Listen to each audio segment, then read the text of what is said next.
Good morning ninth class. Welcome to your channel Navneet academy.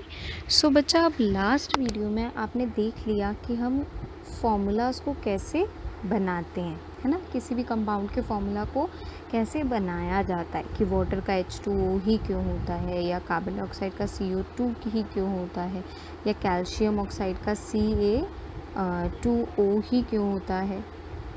अब हम देखेंगे कि मॉलिक्यूलर मास क्या होता है। मॉलिक्यूलर मास इज उस मॉलिक्यूल का मास क्या है, वेट कितना है। Okay, so in section 3.2.2 we discuss the concept of atomic mass कि एक एटम का मास कितना है। Now this concept can be extended to calculate the molecular mass कि एक मॉलिक्यूल का मास कितना है। The molecular mass of a substance is sum total of atomic masses of all the atom in a molecule of a substance.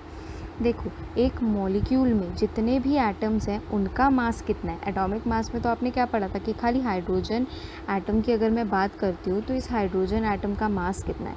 But अगर मैं एक molecule की बात करती हूँ, ठीक है, जैसे मॉलिक्यूल ऑफ हाइड्रोजन, तो हमें पता है वो H2 होता है, तो इसका मास कितना होगा, है ना। ये अब हम मॉलिक्यूलर मास में देखेंगे।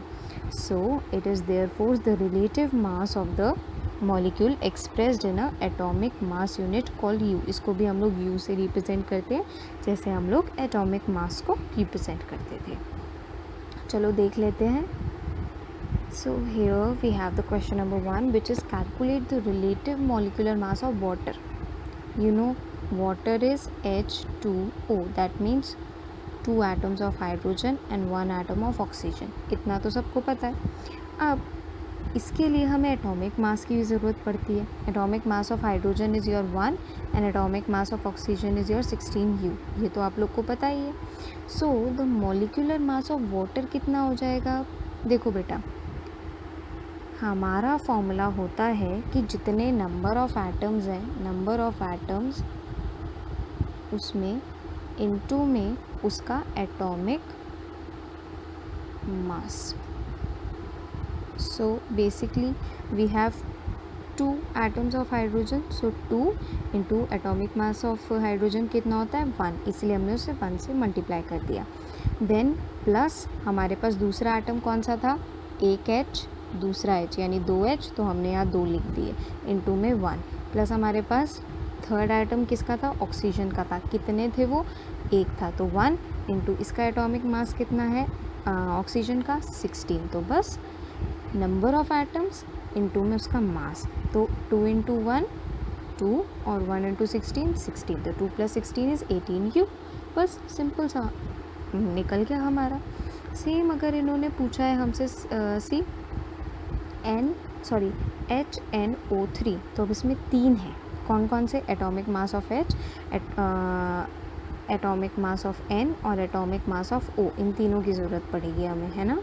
तो एटॉमिक मास ऑफ हाइड्रोजन हमारा होता है 1, होता है कि नहीं। नाइट्रोजन का होता है 14 और ऑक्सीजन का होता है 16। इतना सबको पता है, लर्न करना है ये हमें। तो बस फॉर्मूला अप्लाई कर दो, नंबर ऑफ़ एटम्स इनटू में मॉलिक्यूलर मास। तो नंबर ऑफ़ एटम हाइड्रोजन का कितना है 1, तो 1 इंटू 1, प्लस नाइट्रोजन कितने एटम्स हैं 1, तो 1 इंटू 14, प्लस ऑक्सीजन कितने एटम्स हैं 3, तो 3 इंटू 16। सो जब हम इसका टोटल करेंगे तो we have 1 + 14 + 3 into 16 is your 48, which will gives you 63U। बस बहुत सिंपल, ठीक है। तो ये हमारा मॉलिक्यूलर मास का कंसेप्ट था। वहीं पर ही आगे अगर मैं बात करती हूँ फॉर्मूला यूनिट मास की, तो देखो ये फॉर्मूला यूनिट मास क्या है। तो formula unit mass of a substance is sum of the atomic masses of all the atoms in a formula unit of a compound. देखो ध्यान से पढ़ना है इसको। फॉर्मूला यूनिट मास क्या होता है, किसी भी सब्सटेंस का सम यानी एडिशन, जितने भी सारे एटॉमिक मासेस है उसमें सभी एटम्स की is your formula unit mass of a compound. यहाँ पर हम कंपाउंड की बात कर रहे हैं। Formula unit mass is calculated in the same manner as we calculate the molecular mass. जैसे हम लोग मॉलिक्यूलर मास कैलकुलेट करते हैं वैसे ही कंपाउंड का फॉर्मूला यूनिट मास कैलकुलेट करते हैं। बस एक ही डिफरेंस है इसमें, the only difference is that we can use the formula unit mass of those substances जिसमें जिन पार्टिकल्स में आयोन्स होते हैं, ठीक है। और जिन पार्टिकल्स में आयोन्स नहीं होते हैं उनके लिए हम क्या वर्ड यूज़ करते हैं, मॉलिक्यूलर मास। बट जिन पार्टिकल्स में आयोन्स होते हैं उनके लिए मैं वर्ड यूज़ करती हूँ व्हाट, फॉर्मूला यूनिट मास।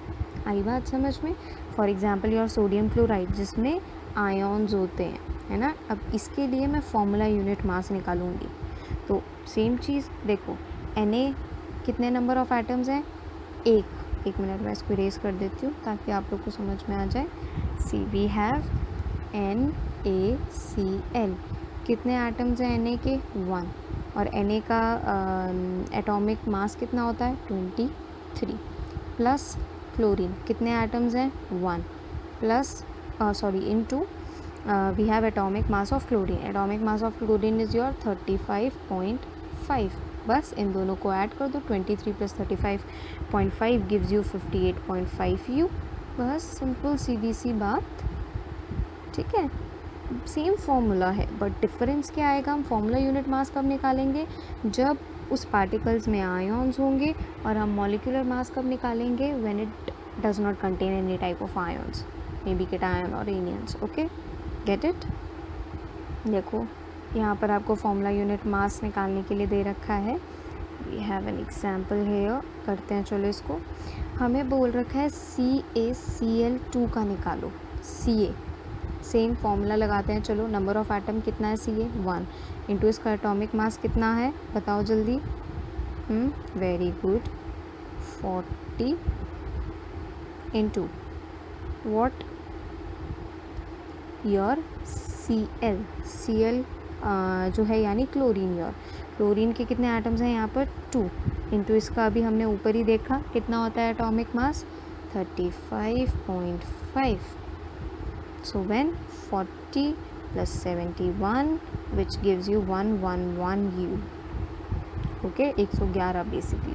सो दोनों में फॉर्मूला सेम रहेगा, चाहे फॉर्मूला यूनिट मास निकालो या मॉलिक्यूलर मास निकालो, बट डिफरेंस क्या आ जाएगा, फॉर्मूला यूनिट मास हम आयोन्स के केस में निकालते हैं, और अगर किसी सिंपल कंपाउंड का हम लोग निकाल रहे हो मास तो उसके लिए हम मॉलिक्यूलर मास टर्म यूज़ करते हैं, और कोई डिफरेंस नहीं है इसके अंदर, ठीक है।